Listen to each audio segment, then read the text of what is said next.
আসসালামু আলাইকুম। বার্তা বৈঠক সংবাদ বুলেটিনে স্বাগত জানাচ্ছি আমি মিম ইসলাম। প্রথমেই সংবাদ শিরোনাম।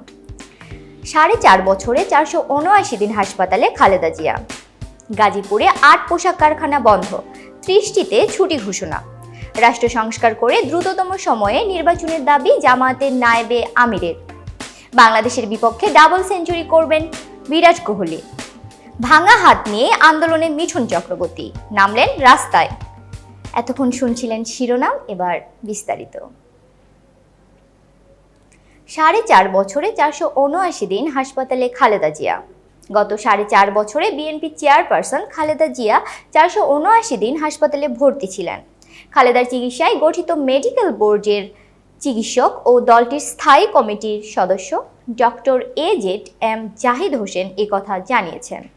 বৃহস্পতিবার 12 সেপ্টেম্বর নয়াপল্টনে বিএনপির কেন্দ্রীয় কার্যালয়ে সংবাদ সম্মেলনে এই চিকিৎসক বলেন, আপনাদের বুঝতে হবে, ম্যাডামকে আওয়ামী লীগ সরকার জেলখানায় নেওয়ার পর কারান্তরীণ করে একাকিত্বের মধ্যে রেখেছে, তাকে চিকিৎসা দেননি, তাকে ধীরে ধীরে সংকটাপন্ন অবস্থার দিকে ঠেলে দিয়েছে। এগুলো ছিল সরকারের সুনির্দিষ্ট পরিকল্পনার অংশ। বিগত সরকার খালেদা জিয়াকে হাসপাতালে পাঠালেও সঠিক চিকিৎসা হয়নি দাবি করে ডক্টর জাহিদ বলেন, আজকে ম্যাডামের শারীরিক অবস্থার এই পর্যায়ে পৌঁছেছে, কয়েকদিন পরপরই তাকে হাসপাতালে নিতে হচ্ছে। গত 21 আগস্ট তিনি হাসপাতাল থেকে ছাড়পত্র পেয়েছেন। 12 সেপ্টেম্বর আবার তাকে ভর্তি করতে হয়েছে। তিনি বলেন, একজনকে বাইরে নেওয়ার জন্য শারীরিক সুস্থতা প্রয়োজন। প্লেনে উঠতে হলে নেগেটিভ চাপ সহ্য করার মতো সুস্থতা থাকতে হবে। প্লেন ল্যান্ড করার সময় কতটুকু সহ্য করার শারীরিক সক্ষমতা থাকতে হবে। মেডিকেল বোর্ড খালেদা জিয়ার শারীরিক অবস্থার বিষয়টি বিবেচনা নিয়ে দ্রুত সময়ের মধ্যে উন্নত চিকিৎসার জন্য উন্নত সেন্টারে নেওয়ার বিষয়টি দেখছেন।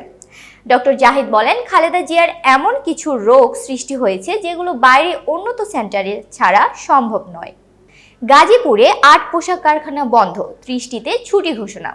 প্রাথমিক বিক্ষোভের জেরে গাজীপুরে 8টি পোশাক কারখানা অনির্দিষ্টকালের জন্য বন্ধ ঘোষণা করা হয়েছে। পাশাপাশি সাধারণ ছুটি ঘোষণা করা হয়েছে 30টি পোশাক কারখানায়। আজ বৃহস্পতিবার সকালে এ ঘোষণা দেয় সংশ্লিষ্ট কারখানা কর্তৃপক্ষ।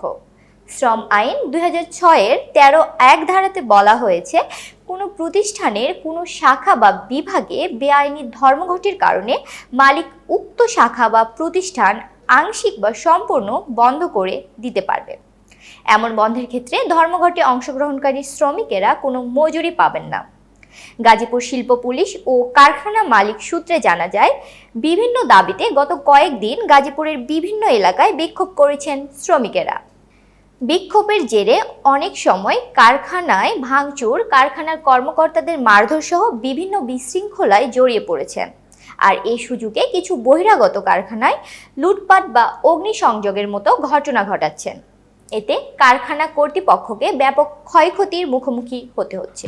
তাই সার্বিক পরিস্থিতি বিবেচনায় বা ঝামেলা হতে পারে এমন আশঙ্কা থেকে কারখানাগুলোর কোনোটিতে সাধারণ ছুটি বা কোনোটি অনির্দিষ্টকালের জন্য বন্ধ ঘোষণা করা হয়েছে। গাজীপুর শিল্প পুলিশের পুলিশ সুপার মোহাম্মদ সারওয়ার আলম গণমাধ্যমকে বলেন, শ্রমিক বিক্ষোভের কারণে যে কোনো ঝামেলা এড়াতে মহানগর ও মহানগরের বাইরে সব মিলিয়ে 8টি কারখানা অনির্দিষ্টকালের জন্য বন্ধ ও 30 কারখানায় ছুটি ঘোষণা করেছে মালিকপক্ষ। অনেক সময় একটি কারখানার ঝামেলা হলে ওই কারখানার শ্রমিকেরা আশেপাশের আরও কারখানার গন্ডগোল করার চেষ্টা করেন। রাষ্ট্র সংস্কার করে দ্রুততম সময়ে নির্বাচনের দাবি জামায়াতের নায়েবে আমিরের। জামায়াতে ইসলামের নায়েবে আমির মুজিবুর রহমান বলেছেন, অন্তর্বর্তী সরকারের কাছে অনেক দাবি উত্থাপিত হচ্ছে, অনেকে দাবি আদায়ে রাস্তায় নেমে আসছে। তিনি বলেন, দাবি পূরণ করার জন্য উপদেষ্টা সরকার নয়, প্রয়োজন জনগণের নির্বাচিত সরকার। বুধবার বিকেলে রাজধানীর ইঞ্জিনিয়ার্স ইনস্টিটিউশনে বাংলাদেশের আদর্শ শিক্ষক ফেডারেশন আয়োজিত কাঙ্ক্ষিত শিক্ষানীতি ও আমাদের করণীয় শীর্ষক এক অনুষ্ঠানে মুজিবুর রহমান এসব কথা বলেন। জামায়াতের নায়েবে আমির আরও বলেন, অতীতে দেখা গেছে দীর্ঘ সময় ক্ষমতায় থাকলে ক্ষমতার স্বাদ পেয়ে ক্ষমতা আর ছাড়তে চায় না। আবার অতীতে কেউ কেউ ক্ষমতার স্বাদ পেয়ে নতুন নতুন দল গঠন করে ক্ষমতা আঁকড়ে ধরার চেষ্টাও করেছে। রাষ্ট্র সংস্কার করে দ্রুততম সময়ে নির্বাচন দেওয়ার জন্য অন্তর্বর্তী সরকারের কাছে দাবি জানান তিনি। আওয়ামী লীগ সরকারের সমালোচনা করে মুজিবুর রহমান বলেন, দেখা মাত্র গুলি করার নির্দেশ কোনো নৈতিক শিক্ষা অর্জনকারী ব্যক্তি দিতে পারে না। শেখ হাসিনা দেখামাত্র গুলি করার নির্দেশ দিয়ে প্রমাণ করেছেন তিনি নৈতিকতাহীন, বর্বর, অমানবিক, মনুষ্যত্বহীন ও ক্ষমতালোভী মানুষরূপী পশু। চরিত্র শেষ হলে হারানোর কিছু আর থাকে না। শেখ হাসিনা যাদের প্রশাসনের বিভিন্ন স্তরে ক্ষমতায় বসিয়েছেন তারা সবাই ছিল অমানুষ। এরা গত 15 বছর মানুষকে কথা বলতে দেয়নি, অধিকার আদায়ে রাস্তায় দাঁড়াতে দেয়নি। এই জামাত নেতা আরও বলেন, খুন, গুম, হত্যা, হামলা, মামলা দিয়ে মানুষকে দিনের পর দিন বিপ্লবী আর বিদ্রোহী হয়ে উঠতে বাধ্য করেছে আওয়ামী লীগ সরকার। ফলে বিপ্লবী ছাত্র জনতার আন্দোলনে শেখ হাসিনা দেশ ছেড়ে পালিয়ে যান। তবে তার দোসরেরা এখনও রয়ে গেছে। এদের দমন না করলে ছাত্র জনতার বিপ্লব ধরে রাখা যাবে না। শিল্পকলা একাডেমির নবনিযুক্ত মহাপরিচালকের সমালোচনা করে জামায়াতের সেক্রেটারি জেনারেল মিয়া গোলাম পরোয়ার বলেন, যিনি বলেছেন 2024 সালে এসেও কেন মেয়েদের হিজাব পরতে হবে, তাকেই শিল্পকলা একাডেমির মহাপরিচালক করা হয়েছে। অনতিবিলম্বে শিল্পকলা একাডেমির মহাপরিচালক সৈয়দ জামিল আহমেদকে অপসারণ করতে হবে। রাষ্ট্রের অঙ্গে অঙ্গে আওয়ামী লীগ ফ্যাসিবাদের দোসরেরা এখনও ঘাপটি মেরে বসে আছে। এরা এক একবার এক এক রূপে আত্মপ্রকাশ করছে। বাংলাদেশের বিপক্ষে ডাবল সেঞ্চুরি করবেন বিরাট কোহলি। ঘরের মাঠে বাংলাদেশের বিপক্ষে 2 ম্যাচের টেস্ট সিরিজ খেলবে ভারত। ওই সিরিজে ভারতের সেরা batter Virat Kohli double century করবেন বলে ভবিষ্যৎবাণী করেছেন পাকিস্তানের সাবেক ক্রিকেটার বাসিত আলী। 2017 সালে হায়দ্রাবাদ টেস্টে বাংলাদেশের বিপক্ষে কোহলির ডাবল সেঞ্চুরির সুখদ স্মৃতি আছে।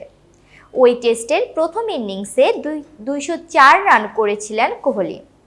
গতকাল নিজের ইউটিউব চ্যানেলে বাসিত বলেন, ইংল্যান্ড সিরিজে খেলতে পারেন কোহলি, শ্রীলঙ্কা সিরিজেও ভালো পারফর্ম করেনি, কিন্তু বাংলাদেশ ও নিউজিল্যান্ড সিরিজে কোহলির কাছ থেকে বড় সেঞ্চুরি দেখবেন। 110 বা 115 নয়, তার কাছ থেকে 200 রানের ইনিংসও দেখতে পারেন। 113 ম্যাচের টেস্ট ক্যারিয়ারে 29টি সেঞ্চুরি ও 30টি হাফ সেঞ্চুরিতে 8,848 রান করেছেন কোহলি। এর মধ্যে 7টি ডাবল সেঞ্চুরি করেছেন তিনি। বাংলাদেশের বিপক্ষে 19 সেপ্টেম্বর থেকে চেন্নাইয়ে প্রথম টেস্ট এবং 27 সেপ্টেম্বর থেকে কানপুরে দ্বিতীয় টেস্ট খেলতে নামবে ভারত। ভাঙা হাত নিয়ে আন্দোলনে মিঠুন চক্রবর্তী নামলেন রাস্তায়। পশ্চিমবঙ্গের আরজি কর হাসপাতালের তরুণী চিকিৎসক ধর্ষণ ও হত্যার ঘটনায় উত্তাল পশ্চিমবঙ্গ। এই চরম অন্যায়ের প্রতিবাদে রাস্তায় নেমেছে সকল শ্রেণীর মানুষ। গোটা টলিউড পাড়া যোগ দিয়েছে এই আন্দোলনে। এবার তাতে নাম লিখালেন মিঠুন চক্রবর্তী। ভাঙা হাত নিয়ে আন্দোলনে নামলেন মহাগুরু। গতকাল বুধবার বিকেল 4টার দিকে হেদুয়ার স্বামীজির পৈতৃক বাসস্থান থেকে মিছিল শুরু হয়। শ্যামবাজার 5 মাথার মোড়ে নেতাজি সুভাষচন্দ্রের মূর্তির পাদদেশে পৌঁছে শেষ হয় তাদের কর্মসূচি। এই মিছিলে মিঠুন চক্রবর্তীকে থাকার জন্য আমন্ত্রণ জানিয়েছিলেন বর্ধমান বিশ্ববিদ্যালয়ের প্রাক্তন উপাচার্য স্মৃতি কুমার সরকার। তার ডাকে এদিন বিকেলে বিবেক জাগরণ যাত্রায় অভয়ার ন্যায় বিচার চেয়ে পা মেলালেন মহাগুরু। এর আগে আরজি করের ঘটনা নিয়ে মিঠুন বলেছিলেন, বাঙালি হিসেবে মাথা উঁচু করে দাঁড়াবার ক্ষমতা হারাচ্ছি। বিগত 1 মাসে ন্যায় বিচারের দাবিতে বাংলার প্রতিবাদী সত্তা দেখে মিঠুনের যেন স্বপ্ন পূরণ ঘটে। তাই তো সেপ্টেম্বর মাসের পহেলা সপ্তাহে শহরে পা দিয়েই মহাগুরু বলেন, এই বাংলায় দেখতে চেয়েছিলাম, এবার নিজেই নামলেন পথে।